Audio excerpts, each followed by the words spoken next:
کہتے میں نے سنا تھا کہ نافرمان کی روح بہت مشکل سے نکلتی ہے اور جو نیک لوگ ہوتے ہیں ان کی روح آسانی سے نکلتی ہے. تو میں تو جب گیا یورپ میں تو میں نے بہت سے گوروں کو بڑے آرام سے مرتے ہوئے دیکھا اور بہت سے نیک لوگوں کو بڑی مشکل سے مرتے ہوئے دیکھا. تو یہ کیا ہے؟ تو کہہ رہے مجھے تو اسلام کے بارے میں اشکالات شروع ہو گئے. میں نے کہا آپ نے جن سے یہ تقریر سنی ہے نا کہ نیک لوگ کی روح آرام سے نکلتی ہے، بروں کی مشکل سے نکلتی ہے، انہوں نے آدھی بات بتائی ہے، پوری نہیں بتائی. میں نے کہا یہ تو صحابہ کے دور میں نے کہا اگر آپ حدیثیں پڑھ لیتے ایک آیت سے کبھی تھوڑی مسئلہ حل ہوتا ہے. آپ کسی کی ایک بات لے رہے ہیں، دوسرے موقع پہ جو اس نے تشریح کی ہے وہ آپ نہیں لے رہے. میں نے کہا معاذ اللہ، اگر کسی کی کوئی موت کی کسی کو بہت تکلیف ہو رہی ہے، یہ اس معاذ اللہ اس کے برے ہونے کی علامت ہے، تو یہ تو پھر کفر ہے. احادیث میں آتا ہے کہ آپ صلی اللہ علیہ وسلم کو موت کی تکلیف دوسروں سے زیادہ ہوئی ہے. آپ صلی اللہ علیہ وسلم فرمایا اوعکو کما یوعکو رجلان منکم، مجھے بخار میں اتنی تکلیف ہوتی ہے جتنی تم میں سے دو آدمیوں کو ہوتی ہے. آپ پر جب بیماری آتی تھی نا، آپ کو تکلیف دوسروں سے زیادہ ہوتی تھی. اور امی عائشہ رضی اللہ تعالی عنہا فرماتی ہیں کہ نبی صلی اللہ علیہ وسلم کا سر مبارک میری گود میں تھا جب آپ کی روح نکلی ہے، اور آپ کی جو میں نے موت کی تکلیف دیکھی ہے، جس شدت میں آپ جس تکلیف میں تھے، اس کے بعد مجھے کسی کی موت کی جو آسانی سے کوئی دنیا سے گیا ہو نا، اس کے مرنے پر مجھے کبھی رشک نہیں آیا. رشک کا کیا مطلب؟ کہ بھئی یہ اتنی آسانی سے چلا گیا تو اس کا مطلب یہ زیادہ اچھا تھا، اور معاذ اللہ آپ صلی اللہ علیہ وسلم کے اعمال کم تھے، تو یہ تو ممکن نہیں ہے نا. کہتے ہیں مجھے کبھی کسی پہ رش نہیں آیا کہ آرام سے مر گیا تو بہت نیک ہوگا. ٹھیک ہے نا، بہت مشکل ہے سمجھانا. امی عائشہ فرماتی ہیں کہ یعنی امی عائشہ کی حدیث کا مفہوم بیان کر رہا ہوں کہ نبی صلی اللہ علیہ وسلم کی موت کے وقت جو تکلیف کی حالت تھی، اس کو جب سے میں نے دیکھا ہے، تو امی عائشہ کی بات کا خلاصہ یہ ہے کہ اب اگر میں کسی کو دیکھتی ہوں نا کہ آرام سے روح نکل رہی ہے، یعنی آرام سے مر رہا ہے، دنیا سے جا رہا ہے، تو مجھے اس پہ رش نہیں آتا کیونکہ بہت نیک ہوگا. کیا مطلب؟ اس کا نیک عمل سے تعلق بولتے کیوں نہیں ہے. لیکن ہمارے ہاں سارا مدار کس پر ہے؟ مرنے کے بعد شکل کیسی ہے اس کی؟ آڑا ترشا ہو گیا تو جہنم میں جا رہا ہے اس کا مطلب. اور اگر مرا ہوا ہے، دانت کھلے میں، ایسا لگ رہا ہے مسکرا رہا ہے، سیدھا کہاں جا رہا ہے؟ او بھائی، اگر خدا نہ خواستہ کوئی لکوے کا مریض تھا، کوئی فالج کا مریض تھا، وہ تو مرے گا تو اس کا تو بیچارے کا ہوگا تھوڑا سا چہرہ بھی ٹیڑھا ہو سکتا ہے، کچھ بھی ہو سکتا ہے، نیک لوگوں کا بھی ہو سکتا ہے. تو مدار کس پر ہے؟ اعمال پر. اور نیک لوگوں کو بعض دفعہ موت کے وقت ڈبل تکلیف دی جاتی ہے. ایک تو اس لیے دی جاتی ہے، یا تو اس لیے کہ کوئی گناہ ان کا باقی رہ گیا ہوتا ہے. اللہ کیا کہتے ہیں بھائی، قبر میں جانے سے پہلے اس کو ہمارے پاس دھلا کے لے کے آؤ، صاف ستھرا ہو کے. اب ہمارے پاس آ رہا ہے تو اب ہم نہیں چاہتے کہ اس کے گناہوں کی گٹری ہو، اس کو پاک صاف کر کے لے. میں نے بڑے بڑے بزرگ دیکھے جن کو آخری وقت میں بہت مصیبت میں گزری ان کی، یعنی زندگی کے آخری ایام، بیٹیوں کی ٹینشن، کسی بیٹی کو طلاق ہو گئی، وہ گھر آ گئی، کوئی اور مسئلہ ہو گیا، تو بڑی ٹینشن میں آخری وقت. لیکن وہ زبان سے کیا کہتے تھے؟ شکر. کیا شاید اللہ تعالیٰ ہمارے گناہوں کو معاف کرنا چاہتا. اولاد کی حدیث میں آتا ہے کہ انسان کو اس کی گھر والی کی طرف سے، اس کی اولاد کی طرف سے، اس کے جسم کی طرف سے تکلیفیں پہنچتی رہتی ہیں اور اس کے گناہ معاف ہوتے رہتے ہیں، حتی لقی اللہ طاہرا مطہرا، جب اللہ کے پاس آتا ہے نیٹ کلین، بالکل گناہوں سے پاک صاف ہو گیا. لیکن یہ تکلیف ہوتی ہے جس میں صبر کی توفیق بھی ملتی ہے، کیونکہ اللہ دے رہا ہے نا تکلیف، اور اللہ سزا کے طور پہ نہیں بلکہ کفارے کے طور پہ، تاکہ ہمارے پاس آئے تو صاف ستھرا ہو گئے. تو اس تکلیف میں پھر صبر کی توفیق، اس لیے علماء کہتے ہیں جس تکلیف میں صبر کی توفیق مل رہی ہے، سمجھ لو یہ رحمت ہے. یہ کیا ہے؟ رحمت. یہ اللہ آپ کو بنانا چاہ رہا ہے کچھ. اب لوگ کہتے ہیں یہ والی تکلیف کیوں، وہ والی کیوں نہیں آئی، یہ تو بہت زیادہ ہو گئی. تو بھئی اللہ سے کوئی نہیں لڑ سکتا، وہ جو دے رہا ہے وہ اس پہ صبر کرو. اسی کو کہتے ہیں تقدیر پر رضا، کہ جو اللہ نے مقدر کیا ہے اب اس پہ کیا ہے، کوشش کریں گے، اللہ سے عافیت مانگے، اے اللہ ہمیں تکلیفیں نہیں چاہیے، ہم تو ویسے ہی کمزور ہیں، ایسا نہ ہو تکلیف میں اور ہی نافرمانی پہ نہ آ جائے. ہمیں تو خوشیوں بھری زندگی چاہیے، اور اللہ ان خوشیوں میں شکر کی توفیق دے کے گناہ معاف کر دے. ٹھیک ہے نا؟ جیسے لوگ حکیم کے پاس جاتے ہیں، حکیم صاحب کے پاس دو طریقے ہوتے ہیں علاج کے. ایک طریقہ تو یہ کہ بھائی یہ کڑوی گولی ہے، 2-3 کھاؤ گے فٹ فاٹ ہو جاؤ گے، اس میں یہ بھی پرہیز، یہ بھی پرہیز، یہ بھی پرہیز. اور ایک طریقہ ہوتا ہے بھائی دودھ جلیبی کھاؤ، علاج لمبا ہو جائے گا، لیکن وہ دوا میں کیا ہے؟ دودھ جلیبی. تو آپ کہتے ہو بھائی یہ دودھ جلیبی والا مجھے دے دو، ٹھیک ہے لمبا علاج کروا لوں گا، فائدہ دیر سے ہوگا، لیکن میں یہ کریلے کا جوس نہیں پی سکتا. تو ہم نالائق لوگ ہیں. شکر سے بھی انسان کے ترقی ہوتی ہے، تو اللہ سے یہ مانگنا چاہیے اللہ ہمیں نعمتیں دے، تکلیفوں سے بچا، اور شکر کی توفیق دے تاکہ ہمارے درجات بلند ہو. تو شکر کے بھی تو بڑے فضائل ہیں نا. تو مانگنے تو کیونکہ عبدیت اور غلامی کا تقاضا یہ ہے کہ اللہ سے عافیت مانگی جائے، لیکن اللہ تکلیف دے دے تو اس پہ صبر۔ تو ہمارے نبی صلی اللہ علیہ وسلم کو ہاں یا تو اس لیے تکلیف ہوتی ہے گناہ معاف، یا اس لیے کہ درجات بلند۔ اللہ چاہتا ہے کہ بھئی یہ دنیا آزمائش کی جگہ ہے، جب آخرت میں آنا تو اتنا تجھے نوازوں۔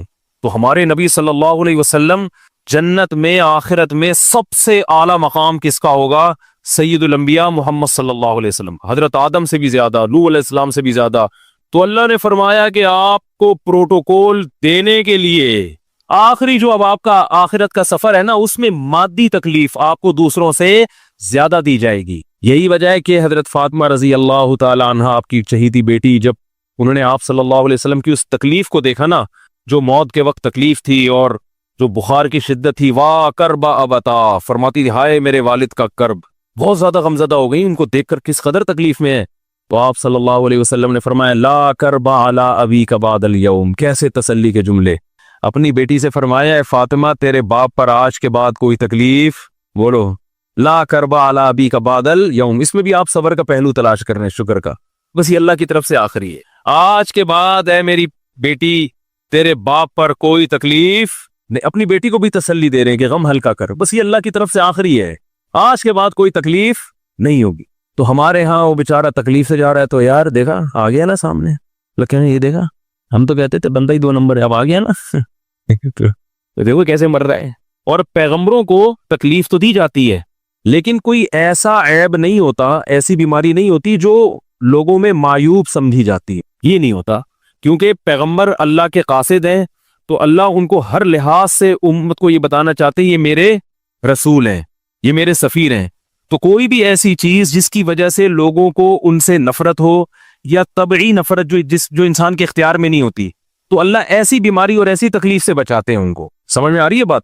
لیکن امتی کو ایسی تکلیف ہو سکتی ہے، یہ جو ختم نبوت کے علماء کہتے ہیں نا مرزا غلام احمد بیت الخلا میں گر کے مر گیا، تو بعض لوگ کہتے ہیں وہ تو بیت الخلا میں تو فلاں بزرگ کا بھی انتقال ہوا تھا، فلاں کا بھی بزرگ کا ہو سکتا ہے، پیغمبر کا بیت الخلا میں انتقال بولو نہیں ہو سکتا، کیونکہ پیغمبر کو اللہ ایسے عیب سے بچاتے ہیں جو انسانوں میں عیب سمجھے جاتے ہیں۔ تو پیغمبر کو ایسی بیماری نہیں ہوتی، جیسے اچھوت کی بیماری ہے کہ کوئی ہاتھ نہیں لگا سکتا اس کو، ایسی بیماری پیغمبروں کو نہیں ہوتی۔ کوڑ کی بیماری پیغمبروں کو نہیں ہوتی، کیونکہ ایسی بیماری جس سے لوگ گھن کھاتے ہیں، ایسی نہیں، لیکن امتی کو ہو سکتی ہے، امتی کو ایسی بیماری ہو سکتی ہے، اللہ اس کے درجات کیا کرے گا؟ بلند کرے گا اس سے۔ مجھے ایک واقعہ کسی نے سنایا کہ ایک ہندو تھا، اس کو کوڑ کی بیماری تھی، کوڑ نہیں ہوتا گوشت گلنا شروع ہو جاتا ہے، تو یہ بیماری پھیلتی ہے، تو اس کے رشتہ داروں نے بالکل الگ کر دیا اس کو، وہیں سے کھانا پھینکتے ایسے کر کے۔ کہیں تبلیغی جماعت گئی، ان کو پتا چلا، وہ بیٹھ گئے اس کے پاس جا کے، اس کو کھلا بھی رہے ہیں پلا بھی رہے ہیں، تو وہ بڑا متاثر ہوا، یار سب نے چھوڑ دیا اور مسلمان ہو گئے، تبلیغ والے تو اکرام کا کوئی موقع الحمدللہ چھوڑتے نہیں ہیں، تو وہ مسلمان ہو گیا اور پھر اس کا انتقال ہو گیا تھوڑے دنوں میں۔ اب دیکھو اللہ نے جو اس کو کوڑ کی بیماری میں ڈالا، یہ بیماری اس کے لیے رحمت بن گئی کہ نہیں بن گئی؟ تو کفر کی حالت میں کوئی اچھا کام کیا ہوگا اس نے، اس کے بدلے میں اللہ نے اس کو کیا دے دیا؟ کوڑ کی بیماری۔ اب دنیا کہے گی یار عام کافر جو اچھے کام نہیں کرتے وہ تو فٹ فاٹ گھوم رہے ہیں، اور یہ تھوڑا بہت خیال کرتا تھا، اس کو اللہ نے کیا دے دیا؟ بھائی اس کو دیا اس لیے کہ اللہ کو پتا ہے کہ جی کوڑ میں ہوگا تو تبلیغ والے آئیں گے، اس کی آؤ بھگت کریں گے اور یہ کیا ہو جائے گا؟ اسلام میں داخل ہو جائے۔ تو اللہ کے کام ہے، یہ اللہ ہی بہتر جانتا ہے۔ تو بعض دفعہ اللہ تکلیف میں ڈالتے ہیں تاکہ آپ کے گناہ دھل جائیں، تو اس لیے موت کی جو تکلیف ہے نا، اچھا اور عین ممکن ہے کوئی بہت بڑا بدماش ہو، بڑے آرام سے مر جائے، اور مرنے کے بعد ایسی خوبصورت اسکن ہو جائے اس کی، کیونکہ اسکن کی اچھے یا برے ہونے کا تعلق موسم سے ہے، جینے ٹھیک ہے نا۔ جس کو برین ہیمریج ہوتا ہے تو چہرہ خراب ہوتا ہے، چاہے وہ نمازی ہو۔ میں نے ایسے پکے نمازیوں کو جن کی نماز کی حالت میں ڈیتھ ہوئی ہے، ان کو دیکھا موت کے بعد ان کا چہرہ کالا ہو گیا۔ یہ بری بات نہیں تھی، یہ کالا اس لیے ہو گیا کہ برین ہیمریج ہوا، رگ پھٹی ہے تو بلیڈنگ ہونا، اور ہارٹ اٹیک بھی ہوا پھر ان کو، تو ڈاکٹر کہہ رہے تھے ان کو جلدی دفناؤ کیونکہ یہ بہت جلدی ان کا جسم خراب ہو جائے گا۔ حالانکہ پھر میں نے خواب میں ان کو جنت میں بھی دیکھا، صحیح ہے نا۔ تو خام خمانہ لوگوں نے یہ چیزیں منائی ہوئی ہیں۔ تبھی میت کو چھپانے کا حکم ہے، کیونکہ اکرام کرنا ہے نا، تو چہرہ مرنے کے بعد بگڑنا شروع ہوتا ہے، یہ ہر ایک کا ہوگا، چاہے نیک ہو چاہے برا، تبھی تو حکم ہے کہ اس کو جلدی دفن کرو، کیونکہ اس کی توہین ہے اب لوگوں کے سامنے رکھنا۔ اور ہمارے یہاں کیا ہو رہا ہے، اب باقاعدہ مردوں کے ساتھ سیلفیاں چل رہی ہیں، ناک میں روئیاں ٹھوسی ہوئی ہیں اور ویڈیو بن رہی ہے اور زیارت ہو رہی ہے، لائن لگ لگ کے پبلک دیکھ کے جا رہی ہے۔ کیا جاہلانہ رسم ہے یار، کیا جاہلانہ۔ میت میں اور دلہن میں فرق ہونا چاہیے، دلہن کی منہ دکھائی ہوتی ہے, وہ محلے پڑوس کی عورتیں آتی ہیں, بھائی دلہن آئی ہے, بیوٹی پارلر کر کے دیکھ رہی ہیں, تو مردے اور دلہن میں اتنا تو فرق کرو, مردے کی بھی رونمائی ہو رہی ہے. تو یہ غلط رسم ہے. انتقال ہو گیا, فوراً چہرے پہ کپڑا. ہاں جو اس کے بہت قریبی لوگ ہیں, قریبی لوگ ایسا ہوتے ہیں کہ اگر وہ بدبو آ بھی رہی ہو, چہرہ بگڑ بھی جائے, ان کو نفرت نہیں ہوتی. بیٹے کو اپنے باپ سے نفرت نہیں ہوگی, چاہے جیسا بھی ہو, چہرہ جیسا بھی بگڑ جائے. وہ کہے گا یار میرا اس کا رشتہ خوبصورتی کی بیس پہ تھوڑی ہے. لیکن اجنبی لوگ جب اس کو دیکھیں گے تو چہرے کے بارے میں تبصرے بھی کریں گے. اور ایک صاحب کا انتقال ہوا, میں نے کہا جلدی دفناؤ, چہرہ نہ دکھاؤ. تو انہوں نے کہا لوگ کہیں گے یار لگتا ہے کچھ چہرہ بگڑ گیا اس لیے چھپا رہے ہیں. میں نے کہا اب تو اور چھپانا چاہیے, اس لیے کہ جس کا بگڑ جائے اس کو تو چھپائیں گے تو پھر لوگ یقیناً کہیں گے بگڑا ہوا چہرہ ہے. تو اس رسم ہی کو ختم کر دینا چاہیے. انتقال ہوا, فوراً چہرے پہ کپڑا. ہاں بیوی دیکھ سکتی ہے اپنے شوہر کو, یا بیٹے ہیں, یا اس طرح جو بھائی بہن ہیں قریبی, وہ دیکھ لیں. باقی پبلک سے چھپا کے اس کو فوراً کیا کرو, دفن. اب تو قبر میں جا کے بھی دکھا رہے ہوتے ہیں. یہ اجمیوں کی گندی رسم ہے, بری رسم ہے. گندی کا لفظ میں نے تھوڑا سا زیادہ سخت استعمال کیا, لیکن مجھے اس سے زیادہ ہلکا لگ نہیں رہا کوئی لفظ. عرب میں ایسا نہیں ہوتا. سعودی عرب میں جو ہے نا, عرب لوگ بہت سی چیزوں میں ابھی بھی اسلام کے بہت قریب ہیں, بڑے خاندان. ہم لوگ چونکہ ہندوؤں کے ساتھ زیادہ رہے ہیں نا انڈیا میں, تو بہت سی چیزیں ہم نے وہاں سے کیا لی ہیں جو مذہبی لوگوں میں بھی آئی ہیں. عرب میں یہ سسٹم نہیں ملے گا آپ کو. عرب میں جب تک زندہ ہے احترام, ادب, تمیز. انتقال ہو گیا فوراً سے پہلے دفنایا, قبر پہ تختی بھی نہیں لگاتے. وہ جب جائز ہے تختی لگانا, لیکن وہ بھی نہیں لگاتے. کہہ رہے اب اس کو تختیوں کی ضرورت نہیں ہے, اب دعاؤں کی ضرورت ہے. دعائیں ہوتی رہتی ہیں ابا کے لیے, صدقات و خیرات کرتے ہیں. تب ایسا صدقے کرتے ہیں عرب کہ آپ کی سوچ ہوگی. ایسی سخاوت ہے عربوں میں, اپنے ابا کے لیے, اپنی اماں کے لیے دعائیں کرتے ہیں. وہ میں نے بتایا نا ایک واقعہ, میں نے بہت پہلے سنایا تھا. جدہ میں کسی کے ہاں ٹھہرا ہوا تھا, سعودی عرب میں, پاکستانی تھے وہ کسی عرب کے ساتھ 30 سال سے ملازمت کر رہے تھے. عربوں کا نا آپ کو ایک پہلو دکھایا جاتا ہے میڈیا پہ, جو اچھا پہلو ہے وہ نہیں دکھایا جاتا, اور اسلام کی وجہ سے ان میں خوبی ہیں وہ نہیں دکھایا جاتا. تو ایک عرب شیخ تھا جس کی, ہاں یہ ملازم. دوسرا عرب کا جو اصل کلچر آپ کو ملے گا گاؤں دیہاتوں میں, شہروں میں تو پتہ نہیں کون کون آگے آباد ہوا ہے, اس میں اچھے بھی ہیں برے بھی ہیں. کہہ رہے میں نے دیکھا کہ وہ ایک عرب شیخ اپنی فیکٹری سے نکلا, میں تو ایک بھیکاری آیا, اس نے اللہ کے نام پہ کچھ مانگا. اس کے پاس پتہ نہیں تنخواہ بانٹنے نکل رہا تھا, کیا نکل رہا تھا, اس کے پاس بہت سارے پیسے تھے ریال, تو اس نے اس کو بھیکاری کو دے دیے. بھیکاری کو جیسے دیے, بھیکاری نے, اچھا یہ عرب بھی 80 سال کا بڈھا, تو اس بھیکاری نے اس کے عربی کے ماں باپ کو دعائیں دینا شروع کر دی دل سے نا. وہ پاکستانی تھا, وہ ہوشیار, دعائیں دی, اللہ کرے تمہارے ابا کی مغفرت ہو جائے, اللہ کرے. تو وہ عرب کو اتنا اچھا لگا, اس نے اور دے دیے. پھر وہ شروع ہو گیا, تو اللہ کرے تمہارے ابا وہ پھر اور دیتی. کہہ رہے اتنے پیسے اس بھیکاری کو دے دیے. میں نے کہا یار یہ تو لاکھوں پتی بن گیا ہے, سارے پیسے ختم ہو گئے اس کے پاس, اور وہ گھنا دعائیں دیتا جا رہا ہے. وہ جو گھنا تھا نا وہ کیا کر رہا ہے, وہ بھی گھنا بن کے طبیعت سے دعائیں دے رہا ہے. وہ رونا بھی آ جاتا ہے پاکستانیوں کو, آپ کو پتا ہے. تو کہہ رہے وہ چلا گیا, پیسے ختم ہو گئے. اس عربی نے کہا اگر یہ میرے پاس اور بھی پیسے ہوتے نا, یہ دعائیں دیتا رہتا میں پیسے. بعض ایسے جذبات ہو جاتے ہیں نا انسان کے کہ اس کو لگتا ہے کہ شاید یہ دعا قبول ہو رہی ہے, بعض ایسی کیفیات آ جاتی ہیں انسان کے اوپر. تو وہ پاکستانی تھے جنہوں نے مجھے واقعہ سنا. کہہ رہے ہیں یار ان کے اندر کوئی ان کے قریب رہے نا تو بعض چیزیں ان میں بڑی خاندانی. عربوں میں ماں باپ کا بہت احترام ہے, بہت. جتنے کسٹمر کے ساتھ بدتمیز ہوتے ہیں نا, باپ اور ماں کے ساتھ اتنے ہی اچھا سلوک کرتے ہیں. ایسا نہیں ہے جیسے زبان چلا دی اور یہ کر دیا. باپ بیٹھا ہوگا, سب چپ کر کے آرام سے بیٹھے ہوں گے کہ باپ یہ بول بیٹا رہا ہے.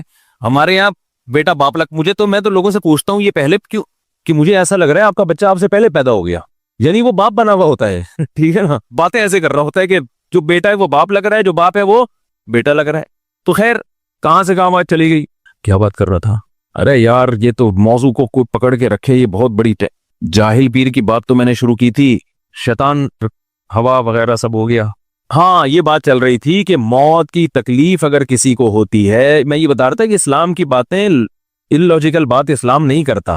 ہاں مذہبی لوگ بعض دفعہ ایسی باتیں کر کے لوگوں کو بیوقوف بنا دیتے ہیں, قرآن کی آیتوں کی غلط تفسیر کر لیتے ہیں کہ بھئی وہ اتنی تکلیف سے مرا, اس کا مطلب وہ جہنم میں جائے گا, وہ نیک آرام سے مر گیا. تو قرآن و سنت سے ملتا ہے کہ نیک لوگوں کو موت کی تکلیف بہت دفعہ ہوتی ہے, زیادہ بہت دفعہ نہیں بھی ہوتی. اب یہ نہیں کہ کوئی آرام سے مر گیا تو آپ کہیں سیدھا جہنم میں گیا, اس کو تو تکلیف ہی نہیں ہوئی, یہ بھی ضروری نہیں ہے. ٹھیک ہے, اس کو بولے یہ اللہ کی رحمت ہے, اچھا گمان رکھنا چاہیے نا کہ بھئی یہ اللہ نے پہلے ہی دھلا دیا اس کو. تو یہ جو موت کی تکلیف جس کو قرآن میں آتا ہے نا کہ برے لوگوں کو موت کی تکلیف ہوتی ہے, وہ روح نکلنے کی ہے, کہ جب عالم برزخ کی طرف روح جاتی ہے اور اس کو برزخ کی چیزیں نظر آنا شروع ہوتی ہیں, تو پھر روح چاہتی نہیں ہے کہ میں جسم سے جدا ہوں, لیکن فرشتے اس کو کھینچ کے نکالتے ہیں. تو یہ عالم برزخ کی چیز ہے, اس کا اس مادی زندگی سے تعلق